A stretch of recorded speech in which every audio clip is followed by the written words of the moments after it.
Mission 68 broadcast where we serve justice, love mercy.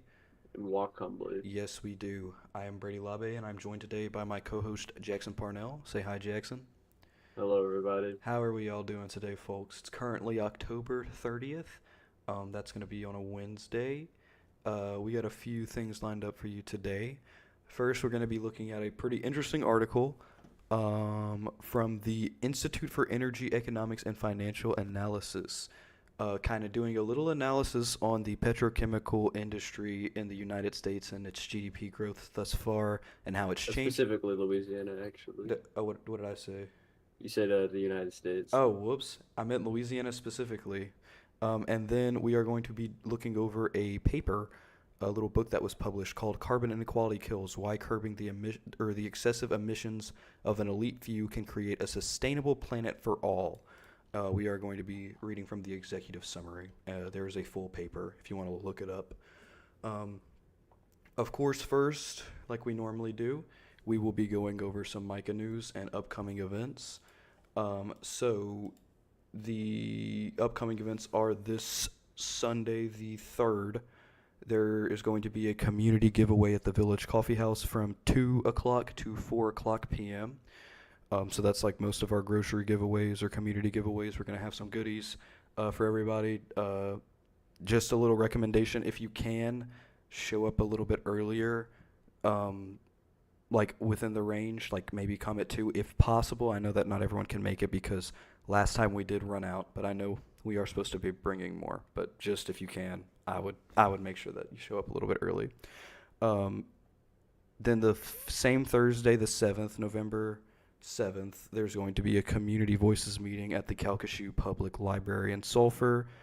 It's going to be from 6 to 7 p.m. And that is most of the recent stuff upcoming. Yeah, that's all the upcoming events. So just this upcoming week, what we're going to be doing. Currently, the Purple Air monitor is not loading, so I don't know what it is. So we will hope that the air quality is good today, because it hasn't loaded. I had it up for like 30 minutes, so it hasn't loaded. All right, so I think we're going to go ahead and jump into our first article. So this one's interesting.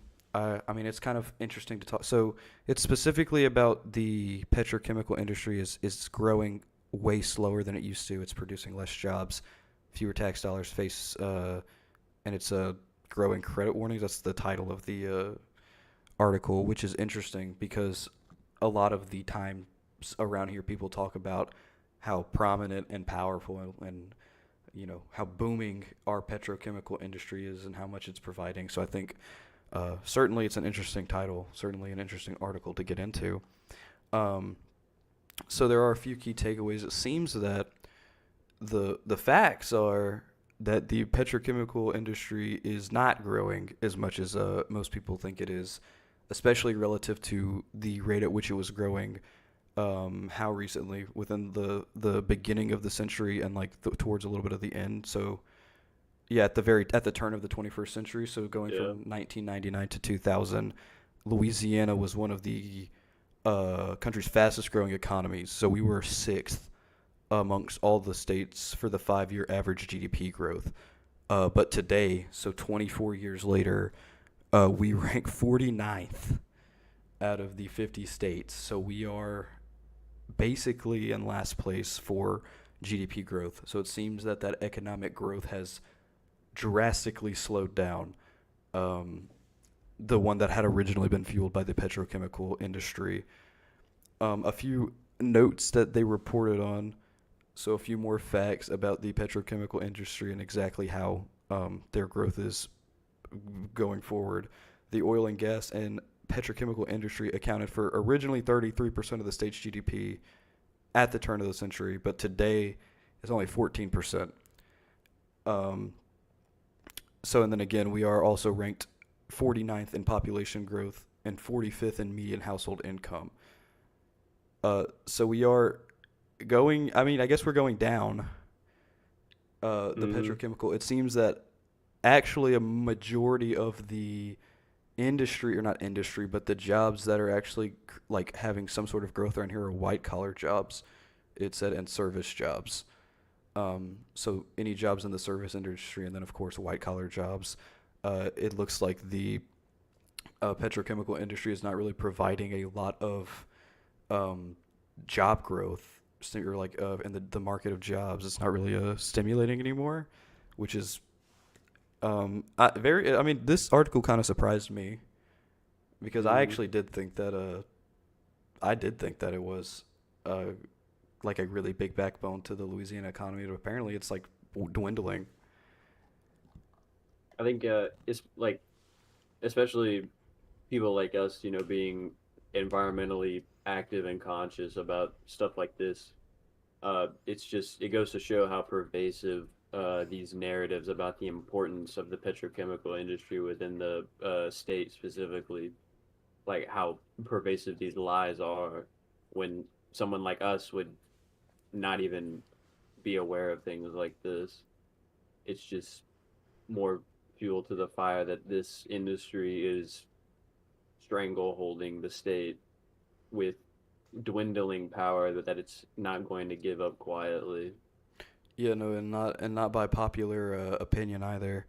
Um, I think one of the people who were interviewed in the article, their name is Sanzio. They said that the future prosperity is based on a broadly diversified economy with less fossil fuels and petrochemicals and heavier reliance on sustainable investments.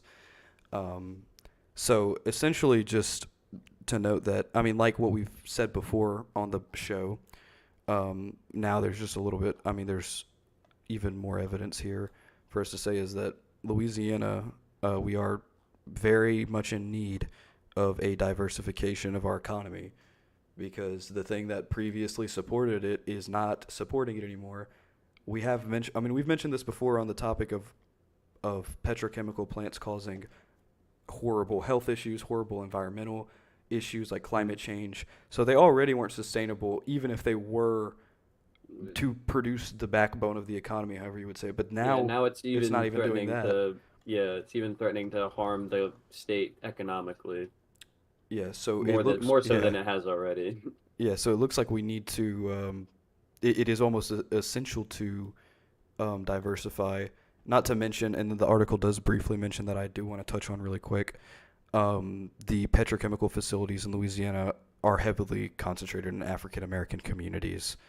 Um, that it does specifically report, the note specifically reports on that. And I mean, we have spoken about that multiple times, but Mm. the industry does hurt in many ways, and now it's even hurting by going down, not growing as rapidly, and not providing as much economic stability as it used to 20 odd years ago. Yeah, but that's about wraps it up for that story. Some interesting facts for you to learn if you want to talk to maybe somebody who doesn't think that. You can pull up this article. Again, it's by the Institute for Energy Economics and Mm. Financial Analysis. Uh, if you only ever read like a few things that we talk about, I'd highly recommend this as like the number one thing to read because it points or it lays out a lot of necessary facts to deconstruct pro petrochemical arguments. Yeah, if you ever needed to have a little bit of ammo in the chamber for that kind of conversation. All right, the next one that we're moving on to is the paper that I talked about at the beginning of the broadcast. This one is a very interesting take. To briefly summarize it before we really dig into it.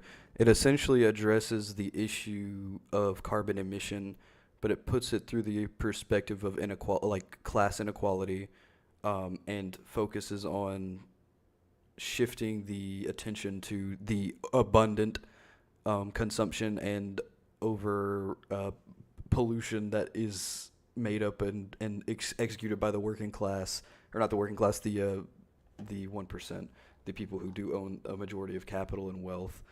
Uh, so this one I do like because it specifically mentions that the one of the ways that we're going to have to combat this over emission and climate change is to solve wealth inequality issues because it's like a predecessor to the reason why climate change is happening is because this small group of people are allowed to emit this much disproportionately more than people who are not. It's not their, necessarily their fault for the amount that they're emitting. They're not contributing to the crisis nearly as much as them. So it would need to first solve inequality, wealth inequality, which is a very I like that point a lot. But yeah, let's first go into it. Some of the numbers here. So yeah, it starts off kind of like how I said, and then it specifically goes into a few figures on the top 1%, and comparing them to either regular American citizens or like first world citizens, and then it compares it to the poorer areas of the country.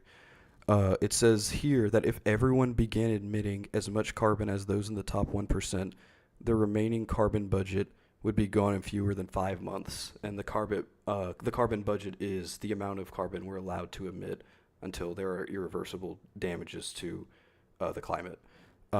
So if we started emitting as much carbon as essentially billionaires, instead of having 4 years left to solve this problem, we would have less than 5 months. And it gets even worse than that, because if everyone emitted carbon at the same rate as the luxury transport emissions of only 50 people, 50 billionaires. There's way more than 50. There's way more than 50. If everyone emitted the carbon at the same rate as 50 people in the world, the remaining carbon budget would be gone in 2 days. 2 days.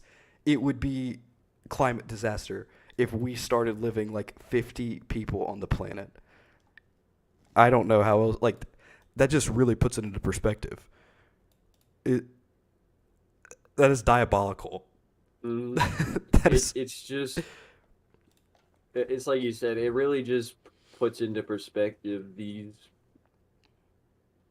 unfathomably vast inequities that we experience in day-to-day life, and how these inequities are constantly over and over exploited by the 1%, and especially speaking in terms of the environment, heavily exacerbated by their lifestyle.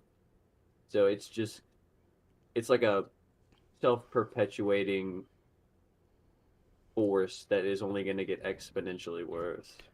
Yeah, and it's a luxurious lifestyle. It's not like it's unbelievable. It's not necessary in the slightest. Like, it's only to like really, like, you need, like, and then this is the facts they give on their lifestyle. They talk about the travel, because of course they use private jets. The ones who report that they do, at least apparently not all of them do. The amount of emissions that they do for that is like insane. Just for like one, it says Elon Musk's 2 private jets together they produce 5,497 tons of CO2 per year. Just Elon Musk in his 2 jets. And then it goes on to say this is the equivalent. No, this is the craziest one. This is crazier than the 2 days one. This one is insane. This is equivalent to 300 years worth of emissions of the average person in the world, or 2,000 years worth for someone, or in the global poorest 50%. So if you are in the 50% poorest in the world globally, if you're in that bottom 50%, it would take you would have to live 2,000 years to produce as much carbon emission as Elon Musk's private jets. Just his private jets. There's no way. This one is just, this makes a pretty compelling argument to me that, yeah, how else are we going to cut emissions without making this kind of stuff, this equality in the country and the world? Because there should not. That's insane. That 1% of people are perpetuating the problem that's going to kill livestock, kill demolish farmland. Yeah, farmland, and kill people. Like, just straight up, climate change is going to kill people who had zero say and zero. It is not their fault at all. They're about to get swept away by a typhoon or whatever happens to them, because a 50 billionaires wanted to travel in an airplane. Not to mention that not only are they rich enough to, not only do they have the means and the capacity to own that much wealth to pollute at that level, but they also have the capacity to influence people who make the policy that would stop them from doing that into Hmm. letting them do it even more. That's how much money these people have. They not only make the problem, but then Hmm. when people try to fix the problem, they pay them to not fix the problem anymore. And I feel like not a lot of people actually know that. Sorry, that's I feel like I'm No, just getting it's upset. no, yeah, it's extremely hard to talk about this topic in particular without getting increasingly frustrated. Yeah. The more you spell it out, I just it's incredibly frustrating to imagine that these people have so much influence on the sheer basis of their wealth that they are all at the same time living a unfathomably lavish lifestyle, demolishing the planet like in real time due to the emissions of their lifestyle, and influencing global politics to bend to their will. It is a trifecta of like it just spells out doom for the average person. Yeah, no. I mean, it's just like I knew that there's like wealth disparity and stuff, but when I read those like numbers, Yeah, but when you get into the numbers, it's insane. it is completely Like, dude, incomprehensible. do you like I cannot even imagine living 2000 years. Like just to do that. And then the article also gives some other like financing facts on billionaires just while we're at it, why not? Um so at least 1.7 trillion US dollars per year could be raised with a wealth tax on the world's millionaires and billionaires. Yeah, there was a 1.7 trillion dollars that could go into stopping climate change, for instance, or we're not going to get into other issues because we're an environmentalist group, but specifically environmental problems. Imagine 1.7 trillion dollars. yeah, there was a I can't remember which state it was. It was somewhere in the Northeast. I think it was Connecticut. They reformed their wealth tax, expecting like some internal revenue to like use on public infrastructure and whatnot. Yeah, Uh, crazy they idea, ended by up the with way. like over $1 billion in excess just by reforming their wealth tax. Like they Okay. gained over $1 billion to spend on like public good. No way. So it's just There's even more. Look, it's it says you here that can't 6.4 argue with this. trillion could be get we could get 6.4 trillion dollars per year if we secured or if we had an income tax of 60% on the top 1% of global earners. 6.4 trillion dollars to go to like I don't know, helping people. Crazy. We're going to get worked. I feel like we're going to get worked up if we talk too much more Yeah, about it. yeah. Just yeah, if you want to go read the full article, there's a lot of like facts like this and well constructed um, data and presentation and research. Again, it's called Carbon Inequality Kills. Um, go ahead. Actually, I'm gonna link it to the YouTube video because it is an interesting read. But that's all the stuff that we have lined up for today. We're gonna go ahead and end the broadcast here. Remember, if you have anything for us, make sure to leave a comment on the YouTube. Reach out to me on my Instagram. My name's just Brady Labe on Instagram. If you want us to focus on a particular story or do anything really, just shout out to us and we'll talk to you about it. But other than that, unless you have something to say, Jackson, I think we're gonna close up. I'm good. All right. Well, thanks everyone for listening, and we will see you Friday. Bye. Bye.